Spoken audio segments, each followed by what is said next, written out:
प्रोनेसिस investor academy के इस brand new video में आप सभी का बहुत बहुत स्वागत है। अगर आप एक लॉन्ग टर्म इन्वेस्टर हैं, इक्विटीज़ में सालों तक अपना इन्वेस्टमेंट करना चाहते हैं ताकि वेरी हाई रिटर्न्स जनरेट कर सकें, तो ये वीडियो आपके लिए है। इस वीडियो में मैं आगे आपके जो भी इन्वेस्टमेंट रिलेटेड या फिर मार्केट रिलेटेड क्वेरीज़ है उसको मैं आंसर करने जा रहा हूं। तो बहुत इन्फॉर्मेटिव वीडियो है, पूरा वीडियो देखें, पसंद आए तो लाइक एंड शेयर करें और पहली बार हमारे यूट्यूब चैनल पे आएँ तो चैनल को जरूर सब्सक्राइब करें।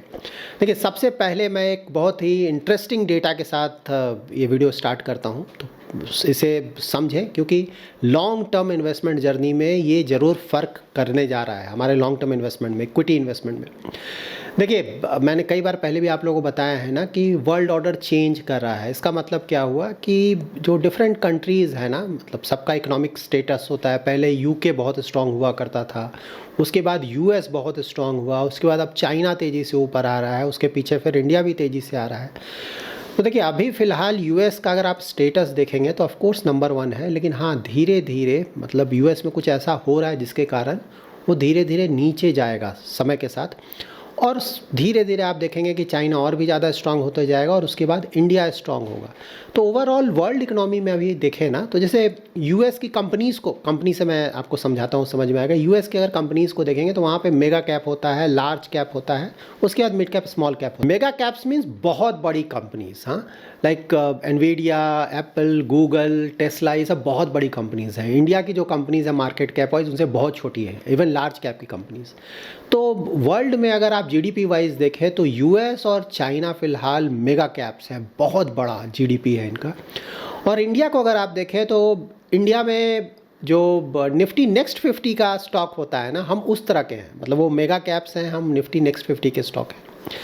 लेकिन हाँ, निफ्टी नेक्स्ट 50 का स्टॉक है तो वहाँ रिस्क तो ज़्यादा है, लेकिन ग्रोथ पोटेंशियल भी बहुत ज़्यादा है। और हमारा इसीलिए ग्रोथ रेट भी देखेंगे ना तो बहुत ज़्यादा है, मतलब जो दूसरे मेजर इकनॉमीज़ हैं उससे बहुत ज़्यादा ग्रोथ रेट है। तो इसीलिए जीडीपी वाइज ऑल्दो हम अभी 5th पे हैं, लेकिन आने वाले 3-4 साल में ही हम 3rd पे जाएंगे और उसके बाद बहुत तेज़ी से ऊपर जाएंगे। और लेट्स सी, मतलब अभी टाइम लगेगा, लेकिन हमारा नंबर भी आएगा, हम 2nd और 1st भी जाएंगे। बट हाँ, बहुत ज़्यादा समय लगने जा रहा है, लेकिन 3rd तो हम नेक्स्ट 4-5 ईयर्स में ही पहुँचने जा रहे हैं।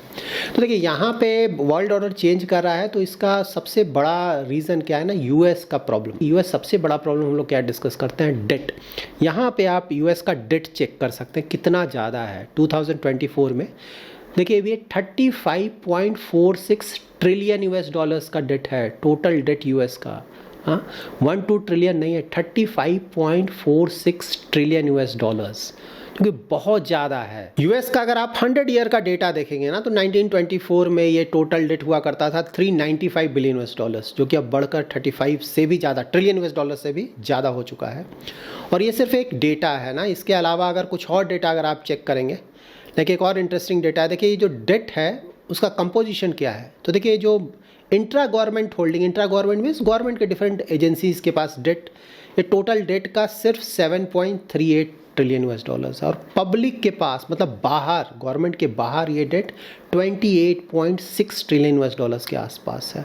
और पहले देखिए कंपोजिशन कैसा हुआ करता था 2014, 10 ईयर पहले का डेटा अगर आप देखेंगे ना, तो वहाँ पे इंट्रा गवर्नमेंट के पास 5 ट्रिलियन था और पब्लिक के पास अबाउट 13 ट्रिलियन यूएस डॉलर्स के पास था।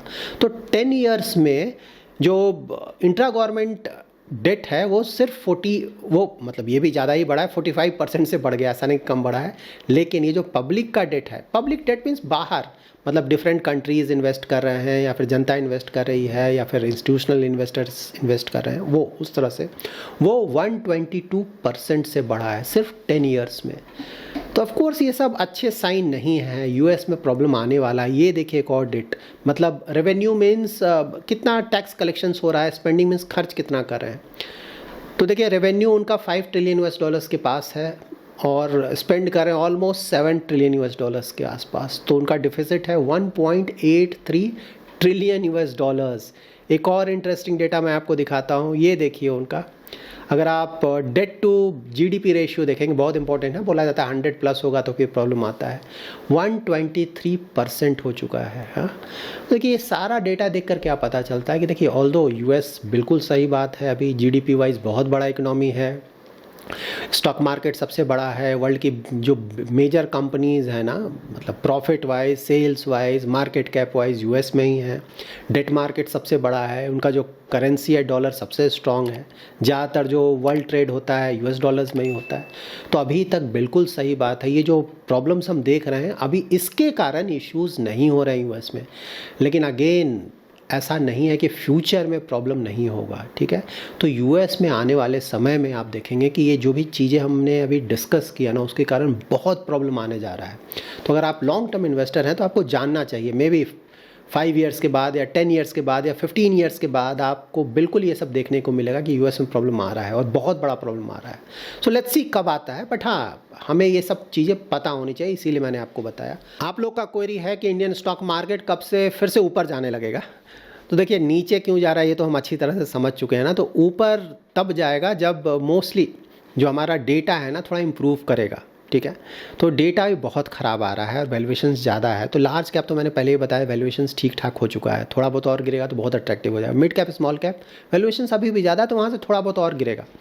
तो देखिए वैल्यूएशंस को थोड़ा ठीक ठाक होने दें। मैंने ऑलरेडी कल भी बताया था ना कि नवंबर में और गिरावट आप एक्सपेक्ट कर सकते हैं। दिसंबर ऑनवर्ड्स थोड़ा आप स्टेबिलिटी देखेंगे, और जैन ऑनवर्ड्स जब थोड़ा रिजल्ट भी आने लगेगा ना तो मोस्टली थोड़ा मोमेंटम आना चाहिए, ऐसा मुझे लगता है। ऑफकोर्स फ्यूचर है, nobody nose for sure, but हाँ गेस वर्क है। तो ऐसा लगता है कि ऑफकोर्स ये आएगा, थोड़ा बहुत नवंबर में और गिर जाए तो अच्छा होगा। ओवरऑल इसे हेल्दी करेक्शन मान कर चलें, खासकर मिड कैप स्मॉल कैप में तो गिरावट बनता है।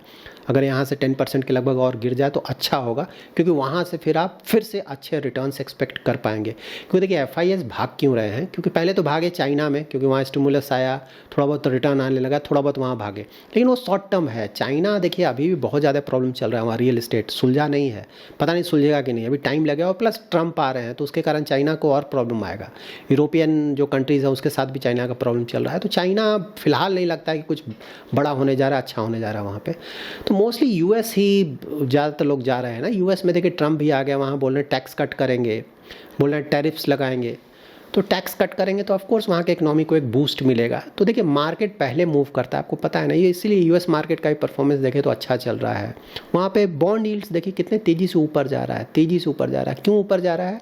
क्योंकि जब ट्रम्प आएंगे वो बोल रहे हैं कि टैक्स कट्स करेंगे, तो क्या होगा कि भाई टैक्स कट आप करोगे तो जो गवर्नमेंट का रेवेन्यू है वो कम हो जाएगा ना, आपको और भी ज़्यादा डेट लेना पड़ेगा। ऑलरेडी उनका loan 36 trillion US dollar touch कर रहा है, और भी ज़्यादा उन्हें मार्केट से लोन लेना पड़ेगा। तो ये जो उनका डेट है कंट्री का और तेज़ी से बढ़ेगा, ठीक है। तो उसके कारण क्या होगा कि भाई वहाँ पे जब आप डेट ज़्यादा लेंगे तो ऑफ कोर्स वहाँ पे इंटरेस्ट रेट ऊपर जाने लगेंगे। जो रेट कट कर रहा है वहाँ का सेंट्रल बैंक ना, रेट कट पहले के मुकाबले कम करेगा, क्योंकि इंटरेस्ट रेट तो ऊपर देख रहे हैं आप। 10 ईयर G-Sec उनका 4% से नीचे चला गया था, अब 4.5% हो गया है। समय के साथ हो सकता है थोड़ा बहुत और ऊपर चला जाए, क्योंकि मार्केट में प्रेशर आ रहा है कि भाई ये टैक्स कट करेगा, हमारा रेवेन्यू तो और घट जाएगा, हमें मार्केट से और लोन लेना पड़ेगा। तो उसके कारण तो देखिए हर एक चीज़ का प्लस माइनस होता है। उसी तरह से बोल रहे हैं मैं टैरिफ लगा दूंगा ना, जो दूसरे कंट्रीज़ हैं 10 to 20% का टैरिफ, चाइना पे 60% का टैरिफ, इवन 100% का टैरिफ लगा दूंगा। तो उससे क्या होगा कि भाई जो भी सामान बिकेंगे बाहर का, अगर सामान टैरिफ के बाद भी अगर बिकता है तो ऑफकोर्स प्राइस ज़्यादा हो जाएगा, तो इन्फ्लेशन ज़्यादा होने लगेगा। उसी तरह से जब आप टैक्स कट करेंगे तो लोगों के पास पैसा ज़्यादा आएगा तो ज़्यादा खरीदेंगे, उसके कारण भी इन्फ्लेशन ऊपर जाने लगेगा। इन्फ्लेशन ऊपर जाएगा तो अगेन आपका इंटरेस्ट रेट ऊपर रहेगा, ठीक है। तो ये सब आपको प्रॉब्लम्स आएंगे यूएस में आने वाले समय में। तो देखिए ये जो इनिशियल होता है ना, मार्केट मान कर चल रहा है सब कुछ अच्छा होगा, ये होगा ये होगा, इसीलिए पॉजिटिविटी है। तो जब एक बार ट्रम्प आ जाएंगे सही में ना, जैन में आ जाएंगे, फेब से उनका पॉलिसीज़ स्टार्ट होगा, उसके बाद फिर रियल पिक्चर आएगा, उसके बाद फिर ना मूवमेंट स्टार्ट होगा। तो मोस्टली लगता है, वही मैं बोला हूँ, नेक्स्ट ईयर से ही, मतलब ट्रम्प को आने दीजिए, फिर वो क्या बोल रहे हैं क्या कर रहे हैं उसके आधार पे मोस्टली डिसाइड होगा कि क्या होने जा रहा है।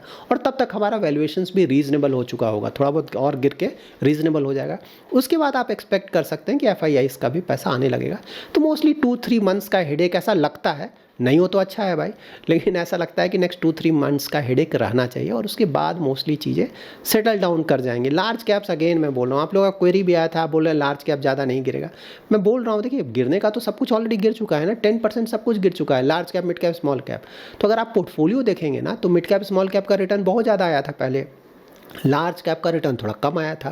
पोर्टफोलियो आप देखेंगे तो आपको लगेगा अरे लार्ज कैप तो पूरा ही खत्म हो गया मिड कैप स्मॉल कैप थोड़ा बचा हुआ, वो इसीलिए क्योंकि वहाँ पर रिटर्न ज़्यादा आया था, तो 10% गिरने के बाद भी वहाँ आपको रिटर्न दिख रहा है। लार्ज कैप थोड़ा रिटर्न कम आया था, इसलिए 10% गिरने के बाद वो बिल्कुल गिरा हुआ दिख रहा है। नेचुरली ऐसे ही होगा ना। लेकिन हाँ, यहाँ से लार्ज कैप का वैल्यूएशंस काफ़ी हद तक अट्रैक्टिव हो चुका है। FIIs ऑफकोर्स बेच रहे हैं तो वो गिरता रहेगा अभी थोड़ा बहुत और, लेकिन एक बार वहाँ थोड़ा रुकेंगे क्योंकि वैल्यूएशन रीजनेबल होगा तो वो भी रुकेंगे, ऐसा नहीं कि उसके बाद भी बेचेंगे। इसीलिए मैं बोला 3-4% से आइडियली नहीं होना चाहिए ज़्यादा गिरावट। अब होगा नहीं होगा ये तो देखना होगा, नोबडी नोज़, बट नहीं होना चाहिए। 3-4% बहुत हो गया यहाँ से, उसके बाद मोस्टली रुकना चाहिए लार्ज कैप्स में। मिड कैप स्मॉल कैप तो यहाँ से और भी गिर सकता है, वहाँ तो बिल्कुल गुंजाइश है। आप लोग का ये भी क्वेरी आया है कि अबाउट 10 to 12 ईयर या फिर लॉन्ग टर्म में किस तरह का रिटर्न एक्सपेक्ट कर सकते हैं। तो देखिए, जिस तरह का GDP का ग्रोथ रहेगा, GDP का ग्रोथ रेट और इन्फ्लेशन दोनों को एडअप कर दें, एक तरीका ये हो सकता है, या फिर कंपनीज का जिस तरह का रेवेन्यू ग्रोथ होगा, प्रॉफिट ग्रोथ होगा लॉन्ग टर्म में एवरेज, तो उसी तरह का मार्केट का रिटर्न जनरली आता है। तो इसीलिए मैं हमेशा बोलता हूँ 12-13-14% के आसपास का रिटर्न, जो कि लॉन्ग टर्म में अगर आप इन्वेस्ट करते हैं 12-13-14% का भी रिटर्न अगर आप पोर्टफोलियो में जनरेट कर लेते हैं ना, और 10-20 ईयर्स का अगर पोर्टफोलियो बनाते हैं, टिके रहते हैं, तो कंपाउंडिंग के कारण रिटर्न्स बहुत ज़्यादा बनकर आते हैं।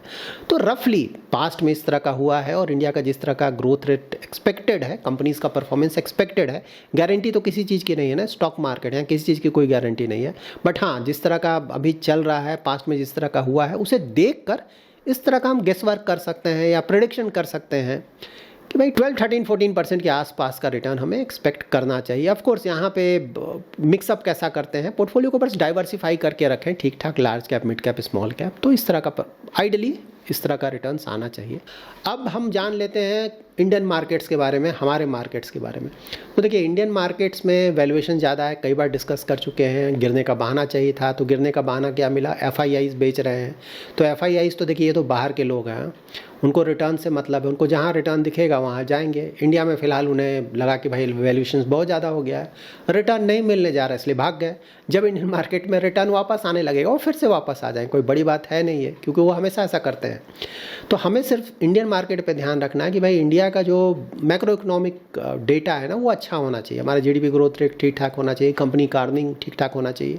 देखिए, मीडियम टू लॉन्ग टर्म में मैटर क्या करता है कि जिस भी कंपनी में आप इन्वेस्ट करें उसका परफॉर्मेंस कैसा है, वो कंपनी सेल्स ग्रोथ कैसा जनरेट कर रहा है, प्रॉफिट ग्रोथ कैसा जनरेट कर रहा है, तो इस पे पूरा गेम है। तो मीडियम टू लॉन्ग टर्म यही मैटर करता है। Short term of course, short term तो कुछ भी नहीं है ना, मतलब सेंटिमेंट का गेम है, वो आपको पता ही नहीं चलेगा मार्केट क्यों ऊपर चला गया, क्यों नीचे चला गया, शॉर्ट टर्म में कुछ पता नहीं चलता है, सेंटिमेंट। लेकिन मीडियम टू लॉन्ग टर्म बिल्कुल सही बात है। अर्निंग ग्रोथ, कंपनीज का परफॉर्मेंस कैसा है, इकोनॉमी का परफॉर्मेंस कैसा है।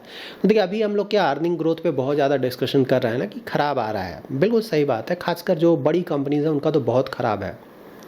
निफ्टी 50 पे मतलब पिछले कुछ समय से मैंने आप लोगों को बताया था कि 10% भी नहीं रहेगा पूरे फाइनेंशियल ईयर का प्रॉफिट ग्रोथ में बोल रहा हूँ, निफ्टी 50 की कंपनीज का ओवरऑल। अब तो मतलब जो रिजल्ट्स आया है, लग रहा है 10% तो छोड़िए, 5% के आसपास ही कहीं ना आ जाए। हाँ, हालात इतने ख़राब है। लेकिन हाँ, ओवरऑल अगर आप पूरे कंपनीज़ को देखेंगे, सिर्फ निफ्टी 50 नहीं, मतलब उसमें तो large cap, mid cap, small cap सभी कुछ लिस्टेड है ना, तो ओवरऑल अगर आप डेटा देखेंगे तो ऑफकोर्स ख़राब है, पहले से ख़राब हुआ है नो डाउट, लेकिन उतना ज़्यादा भी ख़राब नहीं हुआ है। ठीक है, ये क्योंकि सब कुछ रिलेटिव है, तो उसका डेटा मैंने यहाँ पे लिखा हुआ है, मैं आपको बताता हूँ। देखिए, अगर आप अर्निंग ग्रोथ देखेंगे ना, अभी तक जो भी कंपनीज़ का डिटेल्स अवेलेबल है, मतलब अर्निंग्स अवेलेबल है, उसके आधार पे earning growth year on year, अगर आप ऑयल एंड गैस को हटा देंगे तब, तो ऑयल एंड गैस के अगर कंपनीज़ का परफॉर्मेंस हटा देंगे तब, उनको हटाकर उनको इंक्लूड करेंगे तब तो पूरा ही रिजल्ट ही लेकर डूब जाएंगे।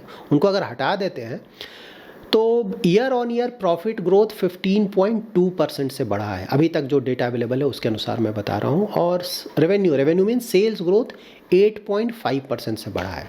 तो पहले के मुकाबले, मतलब लास्ट जो पहले जो ग्रोथ आ रहा था उसके मुकाबले ऑफ कोर्स कमा है, लेकिन ऐसा नहीं कि कोई बहुत ज़्यादा ख़राब है। ओके, मतलब टोटल कंपनीज़ का अगर आप परफॉर्मेंस देखेंगे, और ऑयल एंड गैस को अगर इसमें इंक्लूड कर देंगे, मतलब उनका भी प्रॉफिट ग्रोथ और सेल्स ग्रोथ इंक्लूड कर देंगे, तब तो पूरा डेटा ही ख़राब हो जाएगा।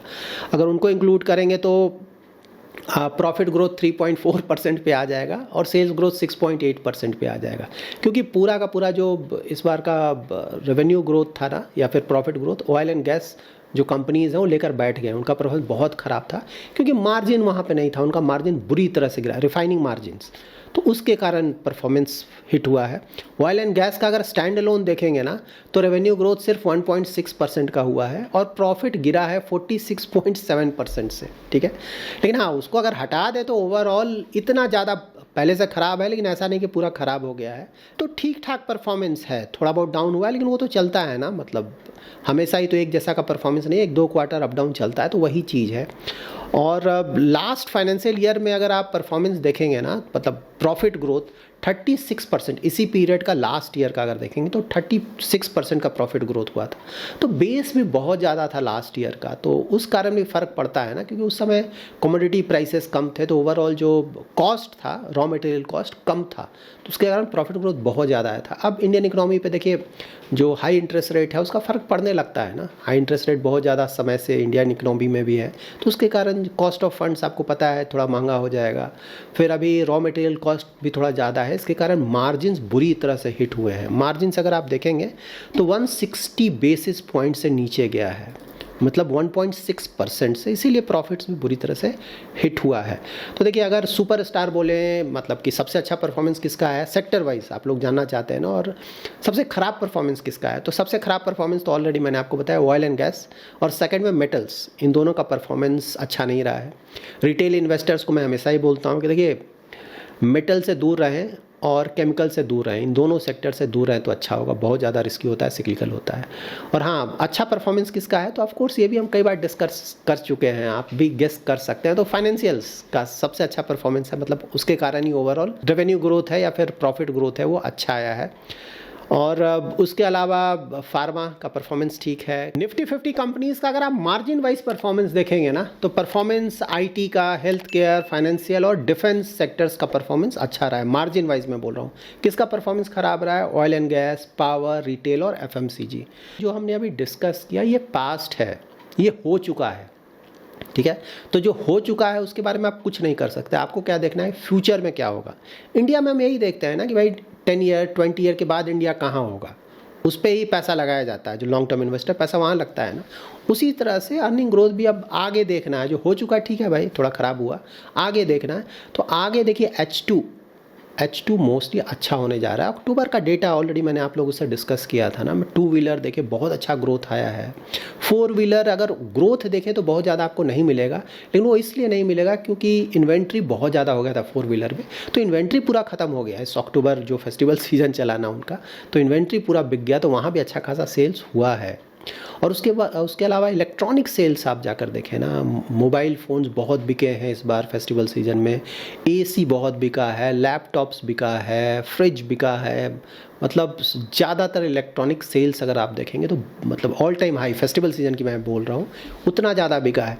देखिए, इकोनॉमी में अगर बहुत ज़्यादा प्रॉब्लम होता तो ऐसा नहीं है कि ये सब बहुत ज़्यादा बिकता। और देखिए, अर्बन के मामले में अगर आप देखेंगे ना, अर्बन डिमांड मतलब रूरल डिमांड तो बहुत अच्छा चल रहा है और आने वाले समय में और अच्छा होने का उम्मीद है। तो प्रॉब्लम इंडिया में क्या हो रहा है, अर्बन डिमांड पहले से कम है। रीज़न क्या है, इन्फ्लेशन बहुत ज़्यादा है। इसके अलावा 2 और रीज़न क्या है, एक तो बैंक्स ने जो अनसिक्योर्ड लोन्स था ना वो थोड़ा कम देना शुरू किया है। पहले बहुत ज़्यादा दे रहे थे, फिर आरबीआई ने समझाया कि बहुत ज़्यादा रिस्क ले रहे हो, एनपीएस बहुत बढ़ जाएंगे। Unsecured loan means personal loan बहुत दिया जा रहा था, उसके अलावा क्रेडिट कार्ड लोन बहुत दिया जा रहा था, वो सब अब कम कर दिया गया बैंक्स के द्वारा। तो वहाँ पे ऑफ कोर्स अर्बन ना, बहुत सारे अर्बन जो कंज्यूमर्स हैं लोन लेकर ख़रीदते हैं, तो ये लोन जब पर्सनल लोन कम हो गया, क्रेडिट कार्ड लोन कम हो गया, तो ऑफ कोर्स उनका कंजम्पशन पे फ़र्क पड़ा। उसके अलावा जो लोन रेट है ना, मतलब इंडिया में इंटरेस्ट रेट तो हाई है, कुछ समय से इंटरेस्ट रेट कट तो हुआ नहीं है, तो वो ज़्यादा है, तो ऑफ कोर्स अब इंटरेस्ट रेट थोड़ा ज़्यादा होगा तो कम लोन लेकर खरीदेंगे। और जो पहले का थोड़ा पैसा था वो ना, पेंट अप डिमांड, जिसके बारे में काफ़ी समय से आपको बता रहा हूँ ना, कोविड के समय खर्च नहीं हुआ, थोड़ा पैसा था, धीरे धीरे ख़त्म हुआ। उसके बाद ये प्रॉब्लम्स आ रहा है, इन्फ्लेशन भी बहुत ज़्यादा है, तो खासकर फूड इन्फ्लेशन, तो वहाँ पे थोड़ा पैसा जा रहा है, क्योंकि जो बेसिक चीज़ें वो तो आप पहले खरीदोगे ना, जो खाने का सामान है सबसे पहले तो आप वो खरीदोगे, उसके बाद दूसरे सामान आप खरीदोगे, तो वहाँ पे पैसा थोड़ा ज़्यादा जाएगा, तो ऑफकोर्स जो दूसरा सामान खरीदना वहाँ पे फ़र्क पड़ेगा। इन्फ्लेशन रिलेटेड क्वेरीज आते हैं आप लोगों के, तो देखिए इन्फ्लेशन तो सही बात है, अभी ज़्यादा है ना, 6.2% के आसपास आ गया, 14 मंथ हाई पे है, लेकिन वो क्यों ज़्यादा है, फूड इन्फ्लेशन के कारण। फूड इन्फ्लेशन अक्टूबर में 10.87% से बढ़ा था ना, वेजिटेबल प्राइसेस ज़्यादा हैं, फ्रूट के प्राइसेस ज़्यादा हैं, एडिबल ऑयल के प्राइसेस ज़्यादा हैं, और ये सब चलता रहता है, ठीक है। ये फूड प्राइसेस है ना, जब भी इन्फ्लेशन देखेंगे तो आपको कोर इन्फ्लेशन अलग से देखना होगा। तो कोर इन्फ्लेशन हमारा है नहीं ज़्यादा, कोर इन्फ्लेशन 4% अक्टूबर में रहा है, 3.8% था सितंबर में, 4% है। तो ऐसा नहीं कि कोर इन्फ्लेशन हमारा बहुत ज़्यादा बढ़ा है। कोर इन्फ्लेशन का मतलब हुआ ना, जब आप फूड और फ्यूल के प्राइसेस हटा देंगे इन्फ्लेशन से तो कोर इन्फ्लेशन होता है, क्योंकि जो फूड और फ्यूल के प्राइसेस बहुत ज़्यादा वोलाटाइल है, ठीक है। और इसमें आरबीआई कुछ नहीं कर सकता है। आरबीआई ने जो रेट हाइक किया हुआ है ना, इससे आप क्या करेगा, आरबीआई इससे डिमांड को कंट्रोल करता है। आरबीआई का काम है डिमांड को कंट्रोल करना। इंटरेस्ट रेट ज़्यादा रखो ताकि लोन लेकर लोग कुछ खरीद ना सकें ज़्यादा सामान, ठीक है। ये होता है डिमांड कम करना। आरबीआई के हाथ में सप्लाई नहीं है, सप्लाई साइड में आरबीआई कुछ नहीं कर सकता। वहाँ गवर्नमेंट वहाँ पे गवर्नमेंट के हाथ में होता है। गवर्नमेंट अगर सही से काम करे तो उसे काफ़ी हद तक कंट्रोल में किया जा सकता है। तो ये जो फूड या फ्यूल के प्राइसेस, ये सप्लाई साइड है। जैसे फूड है, वेजिटेबल है, अब कहीं बारिश ज़्यादा हो गया, कहीं बारिश कम हो गया, ठीक है, उस सब के कारण उस पर फ़र्क पड़ जाएगा, ठीक है। तो ये आरबीआई इसमें कुछ नहीं कर सकता। उसी तरह से ऑयल के प्राइसेस देखें तो यहाँ पे आरबीआई क्या करेगा ना, अगर ये बाहर से आता है, हम इंपोर्ट करते हैं, बाहर अगर प्राइस ऊपर चला गया किसी के कारण, क्रूड ऑयल का प्राइस, तो हम कुछ नहीं कर सकते, हमें उसी प्राइस पे लेना होगा, तो उसके कारण इन्फ्लेशन ऊपर चला जाएगा। तो देखिए यहाँ पे इंटरेस्ट रेट से मैं इसे कोरिलेट एक्चुअली कर रहा हूँ कि ऑल्दो हमारा सीपीआई थोड़ा ज़्यादा है, 6.2%, बहुत ज़्यादा नहीं है लेकिन ज़्यादा है।